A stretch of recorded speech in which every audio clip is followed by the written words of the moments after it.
گدھے کی طرح کیوں بولتی رہتی ہے. تو اللہ نے اس کو میں نے کہا نا کہ کچھ عذاب دنیا میں, کچھ عذاب قبر میں ہوتے ہیں. تو اللہ نے قبر کا عذاب یہ دیا کہ قبر میں جانے کے بعد بھی روزانہ رات ہوتی ہے نا, قبر سے گدھے کی آواز آتی ہے. تو ایسے کئی گناہ کبیرہ جتنے ہیں تو ان کا وبال دنیا میں بھی کسی نہ کسی شکل میں ہوتا ہے, اللہ کہ انسان توبہ کر لے. اور قبر کا عذاب الگ ہے, اس کے بعد جہنم کا عذاب الگ ہے. تو اس پر ایسے بہت سارے واقعات لکھتے ہیں کہ کتنے لوگ ایسے ہیں کہ پیار اور محبت کی داستان میں, جیسے آج کل بھی چل رہا ہے, اس زمانے میں بھی چلتا تھا پیار. ابن جوزی رحمۃ اللہ واقعہ لکھا ہے کہ پیار اور محبت کی داستان میں لوگ اپنے ماں باپ کو بھی قتل کر دیتے ہیں, اپنے ماں باپ کو بھی قتل کر دیتے ہیں. ابو عبیدہ الملہم نے لکھا ہے کہ ایک ہمارے شہر کا, بغداد شہر کا واقعہ لکھا ہے کہ ایک عورت تھی, نام میں بھول رہا ہوں, کا مشہور عورت تھی. وہ کسی کے محبت میں پاگل ہو گئی. باپ نے اس کو شادی سے انکار کیا کہ اب وہ شادی نہیں کر سکتی. چنانچہ اس نے باپ کو زہر دے دیا. باپ کو زہر کا احساس ہوا. باپ نے کہا کہ اللہ تجھے بھی اس کا مزہ چکھائے. اب جب ماں باپ کی بد دعا, ہم سب جانتے ہیں, پچھلے ہفتے میں نے آپ کو بتایا تھا کہ ماں باپ کی بد دعا پوری دنیا مل کے بھی لوگ دعا کریں گے تب بھی اس کی دعا قبول نہیں ہے کہ ماں باپ کی بد دعا قبول ہو جائے.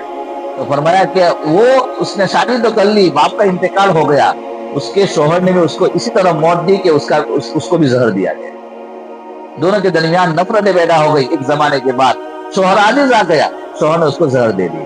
زہر کے وقت اس نے کہا کہ میں نے بھی اپنے باپ کو اسی طرح مارا تھا, میں نے بھی اپنے باپ کو اسی طرح تکلیف دی تھی, اللہ نے آج وہ دن دکھا دی.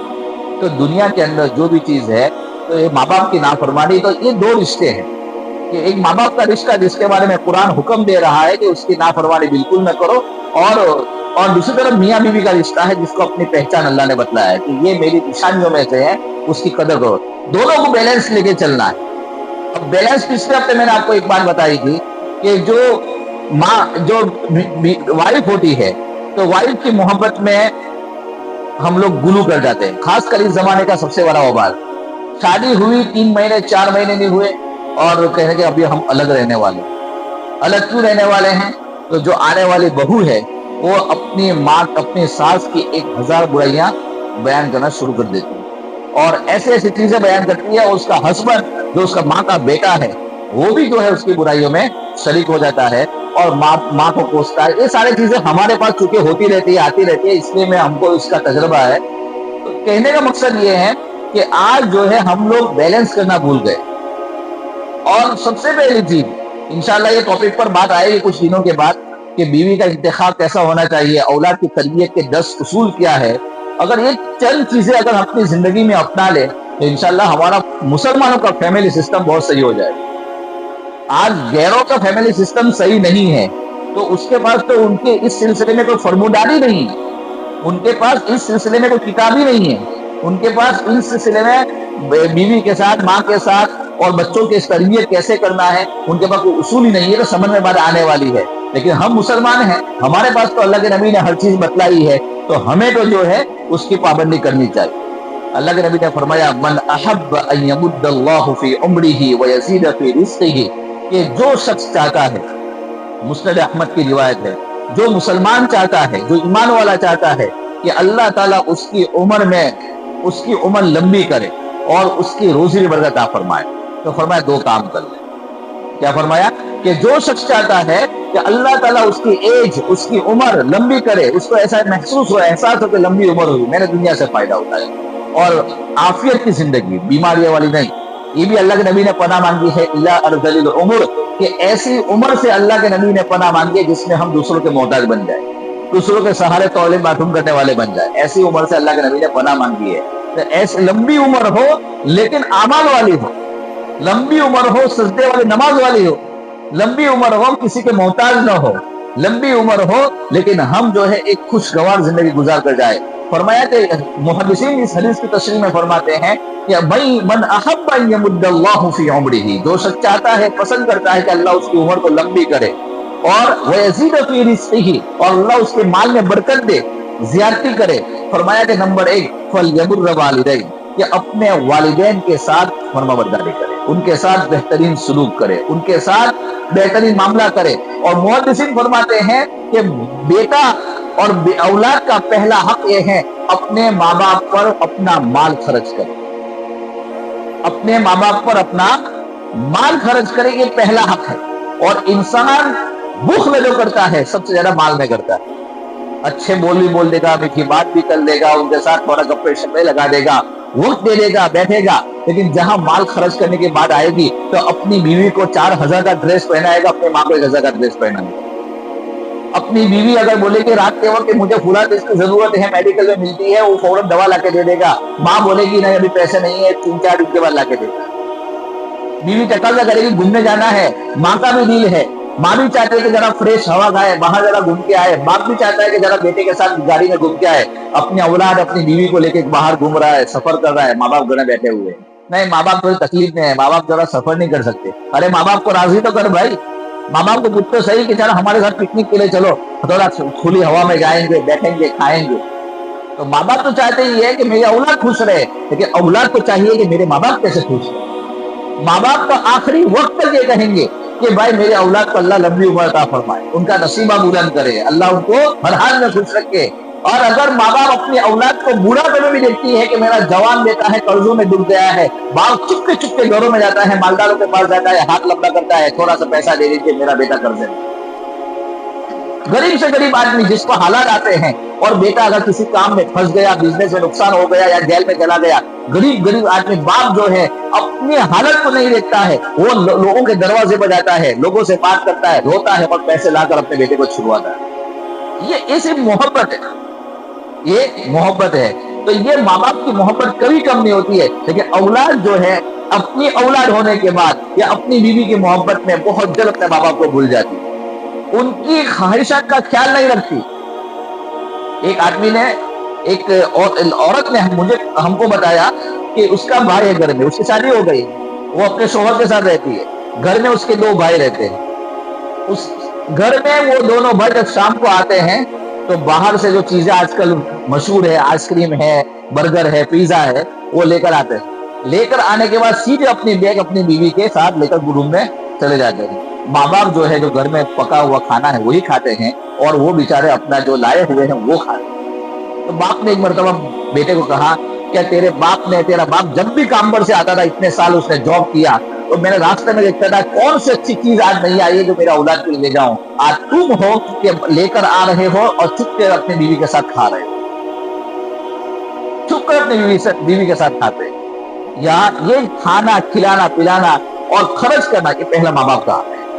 اس لیے بعض احادیث میں، چاہے وہ ضعیف ہے لیکن بعض احادیث میں یہاں تک آیا ہے، معاذ بن جبل رضی اللہ تعالیٰ عنہ کی روایت ہے، اللہ کے نبی نے فرمایا کہ تیرا مال اور تیرے اہل و عیال اگر تجھے تیرے ماں باپ چھوڑنے کا حکم کرے تو چھوڑ دے، تیرے ماں باپ تیرے مال کو چھوڑنے کا حکم کرے کہ مال چھوڑ دے میرے لیے تو چھوڑ دے، اور کہے کہ تیرے اہل تیری بیوی نافرمان ہے اور اسلام کے مطابق تیرے لیے ٹھیک نہیں ہے، چھوڑنے کا حکم کرے چھوڑ دے۔ یہ 3 سے 4 حدیثوں میں آیا ہے، اور صحابہ نے اس کا پریکٹیکل بتایا بھی ہے اپنے زمانے میں۔ تو کہنے کی ساری باتوں کا خلاصہ یہ ہے کہ نمبر 1 چیز جو انسان بخل کرتا ہے، مال میں کرتا ہے، تو علماء نے لکھا ہے کہ الانفاق علی الوالدین، کہ پہلا اپنے ماں باپ کو خرچ کرنا، نیت کرے کہ انشاءاللہ ہم جو مہینہ کماتے ہیں اس میں ایک مخصوص رقم اپنے ماں باپ کو دیں گے، کریں گے انشاءاللہ۔ آپ نیت کرو، انشاءاللہ آپ کے مال میں اللہ برکت عطا فرمائے گا۔ اور دوسرا جو ہے، دوسرا حکم ہے اپنی اولاد پر خرچ کرنا، اپنی فیملی پر خرچ کرنا، دوستوں پر نہیں، اپنی فیملی پر خرچ کرو، اور اس میں بھی جو ہے اسراف نہ ہو، بلکہ جو چیزیں ہیں واجب ہے، ضروری ہے، تو اپنے اوپر خرچ کرے، اس میں بخل سے کام نہ لے۔ بیوی کہہ رہی ہے پورا مسالہ ختم ہو گیا، پورا راشن ختم ہو گیا، اب لکھ رہی ہے 3 کلو، لے آ رہا ہے 2 کلو، اب کہہ رہے مہینے کا اتنا ہوگا، اب غصہ ہو رہا ہے، ارے اتنا کیسے خرچ ہو رہا ہے؟ ارے بھائی کہاں خرچ ہو رہا ہے؟ اپنے فیملی کو خرچ ہو رہا ہے، اور جتنا اپنوں میں خرچ ہوگا اتنا اللہ برکت عطا فرمائے گا، اتنا اللہ برکت عطا۔ اب یہاں پر ایک انسان 1.5 لاکھ کا موبائل خریدتا ہے، 1.5 لاکھ کا موبائل خریدتا ہے، موبائل خریدنے کے بعد گھر میں جو ہے بیوی پر جب خرچے کی بات آتی ہے بولا پیسے نہیں۔ یہ بھی ہمارے درمیان ہمارے نوجوان آج جو شادیاں کر رہے ہیں ان میں بہت ہو رہا ہے۔ اب بیوی مانگ رہی ہے تو پیسے نہیں ہے، اب بیوی کو ہاتھ دھونا شروع کر دیا، جب بیوی نے تھوڑا تقاضا زیادہ کیا ہاتھ دھونا شروع کر دیا۔ تو یہ ساری جو فضولیات یعنی اپنے اوپر خرچ کرتے ہیں لیکن اپنی فیملی پر خرچ نہیں کرتے، اپنے ماں باپ پر خرچ نہیں کرتے۔ اور تیسری چیز، مفتی ظفر علی خان رحمۃ اللہ علیہ، یہ ہمارے پڑوس ملک کے ایک بہت بڑے شخصیت گزرے، بہت بڑے عالم گزرے، انہیں فرمایا اگر آپ کو کسی کے حسد سے، کینہ سے، جادو، جنات، ٹونا وغیرہ سے بچنا ہے، بولا ایک عمل کر لینا جو مجھے یاد آ گیا، آپ کو میں بتلا رہا ہوں کہ سال میں کم از کم ایک بار، ہو سکے تو 2 بار، اور اس سے زیادہ ہو سکے 3 بار، پورے اپنے ماں کے خاندان والے جو قریبی لوگ ہیں، اپنے ابا کے خاندان والے جو کئی چچا وغیرہ، ان کے بیٹے وغیرہ، ان کو جمع کرو، جمع کر کے ایک بڑا جانور ذبح کرو، اور ذبح کر کے ان سب کو دعوت کھلاؤ، ہو سکے تو کم از کم 1 بار ورنہ 3 بار کا یہ عمل کر لو۔ یہ وہ برکت والا عمل ہے کہ لوگ چاہنے کے باوجود بھی اکثر و بیشتر یہ ٹونا، جادو، جنات کرنے والے جو لوگ ہوتے ہیں یہ قریبی لوگ ہوتے ہیں، کوئی دور کا آدمی آ کے نہیں کرتا، قریبی لوگ کرتے ہیں۔ تو فرمایا کہ اس طریقے سے اگر کریں گے آپ کے اللہ تعالیٰ مال اور دولت اور آپ کی عمر برکت عطا فرمائے گا۔ اور نمبر 2، انشاءاللہ کوئی بھی چیز آپ کو اثر نہیں کرے گی۔ فرمایا کہ جس تاجر کو میں نے بتلایا ہے وہ تاجروں نے عمل کیا، اللہ نے ان کے مال و دولت میں خوب برکت عطا فرمائی۔ لیکن اگر آپ یہاں دور رہتے ہیں، اپنی فیملی کہیں اور ہے، تو آپ یہاں سے بیٹھے بیٹھے پیسے بھیج کے بھی دعوت کر سکتے ہیں، پیسے بھیج کے بھی دعوت کر سکتے ہیں۔ لیکن اس زمانے کا حال یہ ہے کہ ہم نے دعوت کا سلسلہ ہی بند کر دیا ہے، رشتہ داروں کے لیے تو بالکل بند کر دیا ہے۔ مشکل سے سالی اور سالہ آ کے کھا لیتے ہیں، یہ خود کا بھائی آگے نہیں کھا سکتا، خود کی بہن گھر میں نہیں آ سکتی، خود کی بہن 20 بچوں کے ساتھ 2 دن گزارنے نہیں آ سکتی ہے، سالہ اور سالے صاحب آ کے 10 دن رہ سکتے۔ رشتے کے اعتبار سے قریب یہ ہیں، جتنا قریب یہ ہے اتنا وہ قریب نہیں ہے۔ یہ تمام کی تمام چیزیں ہماری بے برکتی کا سبب بنتی ہے کہ ہم لوگ رشتہ داریاں بھول گئے۔ تو نمبر 1 والدین پر خرچ کرنا، یہ ہماری عمر میں اور ہمارے روزے برکت پیدا کرنے والی چیز ہے۔ اور نمبر 2 رشتہ داری کے ساتھ فلیصل رحمہ، کہ اپنے رشتہ داروں کے ساتھ اچھا سلوک کرنا، وہ 3 طریقے سے ہوتا ہے۔ رشتہ داروں کے ساتھ جو ہمارا رویہ ہوتا ہے اور بہترین سلوک کرنا ہے وہ 3 طریقے سے۔ اگر آپ قریب میں رہتے ہیں اور آپ کے بھائی، آپ کی فیملی، آپ کے بہن وغیرہ بھی قریب میں رہتے ہیں، تو کم از کم ہفتے میں 1 دن نکالے اور ان کے گھر پہ سلام کلام کر کے آ جائے۔ ہفتے میں 1 دن، مہینے میں کم از 15 دن میں 1 دن نکالے، ان کے گھر پہ جائے، سلام کلام کر اور خیر خیریت پوچھے۔ اللہ نے اگر آپ کو مال دولت دیا ہوا ہے اور آپ جانتے ہیں کہ میرا بھائی یا میری بہن پریشان حال ہے، آپ ایک لفافے میں انولپ میں پیسے تھوڑے ڈال کر، جو آپ کی طاقت ہے، آپ ان کے بچوں کو گفٹ کے نام پر دیں، ان کی اولاد کو گفٹ کے نام پر دیں، آپ اپنا کام کریں۔ اگر آپ وہاں نہیں جا سکتے، آپ اپنے رشتہ دار دور ہے، نہیں جا سکتے، تو اس زمانے میں سب سے آسان حل ہے فون۔ آپ مہینے میں، 15 دن میں، 10 دن میں 1 مرتبہ فون کر کے خیریت پوچھ سے، السلام علیکم ورحمۃ اللہ۔ آپ کے پاس کچھ نہیں ہے، کوئی پیسہ نہیں ہے، لیکن آپ اپنی رشتہ داریاں نبھا رہے ہیں۔ آپ 10 دن میں، 5 دن میں فون کر رہے ہیں اور اپنے چچا کے لڑکے کو، ماموں کے لڑکے کو، یا چچا کو یا ماموں کو یا خود ہی کو کال کر رہے ہیں، آپ کیسے ہیں، خیریت سے ہیں، کوئی تکلیف تو نہیں ہے۔ آپ جو اتنا پوچھیں گے، یہ عمل آپ کی زندگی برکت پیدا فرمائے اور برکت عطا فرمائے۔ اور اگر آپ فون بھی نہیں کر سکتے، آپ فون بھی نہیں کر سکتے کسی وجہ سے، تو آپ کم از کم اپنی دعاؤں میں ان کو یاد رکھیں، اپنے اسپیشل دعا کرے، 2 رکعت نماز پڑھ کے، اللہ میرے جتنے رشتہ دار ہیں، میرے جتنے رشتہ دار ہیں، اللہ ان کو صحت عطا فرما، ان کو برکت عطا فرما، ان کی تکلیفوں کو دور فرما، ان کی مصیبتوں کو دور فرما۔ یہ 3 کام کرے۔ علماء نے فرمایا ہے کہ آپ اس طریقے سے اپنے ماں باپ کے لیے، اپنے رشتہ داروں کے لیے اس طریقے سے عمل کریں گے تو اللہ تعالیٰ ہمارے اندر، لوگوں کے اندر محبتیں پیدا فرمائے گا۔ ہم دور ہوں گے لیکن اللہ ان کے دلوں کے اندر ہماری محبتیں پیدا فرمائے گا، نفرتیں پیدا نہیں ہوگی، نفرتیں نکل جائے گی۔ یہ آٹومیٹکلی نظام ہے اللہ کا، یہ دکھائی دینے والی چیز نہیں ہے، لیکن انسان عمل یہاں کرے گا، اللہ اس کے اثرات مرتب فرمائیں گے دور دور۔ تو اللہ تعالیٰ سے دعا ہے کہ اللہ تعالیٰ ہم تمام کو ان کو عمل کی توفیق نصیب فرمائے، اللہ تعالیٰ ہمیں اپنے ماں باپ کی فرما برداری کی توفیق عطا فرمائے۔ وآخر دعوانا الحمدللہ رب العالمین۔